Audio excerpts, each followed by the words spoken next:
नमस्कार, जय हिंद दोस्तों। अमेरिका के अरबपति जॉर्ज सोरोस को लेकर अब भारत में भी बड़ा भूचाल आ गया। प्रधानमंत्री नरेंद्र मोदी पर टिप्पणी को लेकर उपराष्ट्रपति जगदीप धनखड़ के साथ पूरी सरकार और बीजेपी ने अमेरिका के खिलाफ मनो मोर्चा खोल दिया।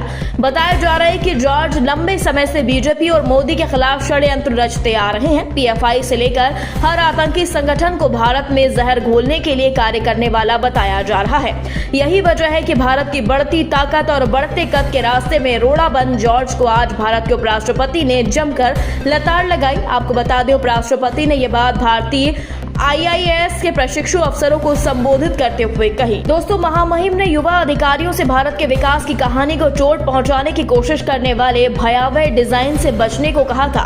उपराष्ट्रपति जगदीप धनखड़ ने कहा, भारत के विकास गाथा को नीचा दिखाने की कोशिश करने वाली झूठी और मनगढ़ंत कहानियों का मुकाबला करने की जरूरत है। दोस्तों, उपराष्ट्रपति राष्ट्रपति से लेकर हर संवैधानिक महामहिम अब खुलकर बीबीसी डॉक्यूमेंट्री से नाराज है।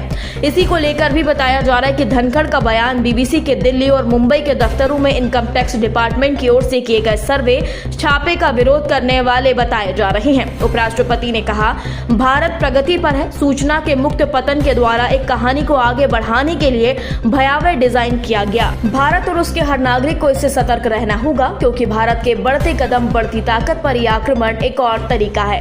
इससे हमें साहसपूर्वक बेअसर करना होगा। हम अपने विकास की कहानी को नीचे गिराने के लिए ऐसे मनगढ़ंत कहानियों के मुक्त पतन की अनुमति नहीं दे सकते। उन्होंने कहा, हमेशा सतर्क रहें, क्योंकि चीजें इन दिनों एक सेकंड में वायरल हो जाती हैं। भारतीय सूचना सेवा के अधिकारी भारत सरकार के मीडिया प्रबंधक होते हैं। वे सूचना के प्रसार और विभिन्न सरकारी नीतियों और योजनाओं को जनता तक पहुंचाने के माध्यम से सरकार और लोगों के बीच एक महत्वपूर्ण संचार की कड़ी के रूप में कार्य करते हैं। महामहिम यही नहीं रुके।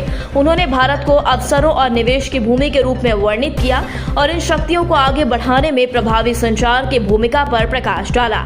सूचनाओं की डंपिंग को आक्रमण का एक और तरीका बताते हुए उन्होंने कहा, इसे बेअसर करने के लिए साहसिक और प्रभावी कदम उठाने जरूरी हैं। उपराष्ट्रपति ने भारत के विकास की कहानी को धीमा करने के लिए छेड़छाड़ की गई कहानियों का प्रभावी ढंग से मुकाबला करने के लिए सतर्क रहने की आवश्यकता को भी रेखांकित किया। इस दौरान युवा अधिकारियों से कहा, अब इसको लेकर देरी की जरूरत नहीं है। धनखड़ ने आगे कहा कि शासन प्रशासन के साथ अपने स्तर पर भी विदेशी ताकतों को सबक सिखाना है। दोस्तों, महामहिम राष्ट्रपति के द्वारा जिस तरह से जनता से अपील की जा रही है और मोदी सरकार के मंत्रियों के द्वारा मोर्चा संभाल कर अमेरिका सहित देश के अन्य दुश्मनों पर ठीक से लगाम कसी जा रही है, उस पर आपका क्या कहना है? कमेंट बॉक्स में हमें अभी बताएं। दोस्तों, यदि आपने अभी तक हमारे चैनल को सब्सक्राइब नहीं किया तो प्लीज बेल आइकन दबाकर अभी हमारे चैनल को सब्सक्राइब करें। खबर अच्छी लगने पर लाइक शेयर करना ना भूलें। अगली ताजा खबर के साथ हम फिर हाजिर होंगे। तब तक के लिए नमस्कार, जय हिंद।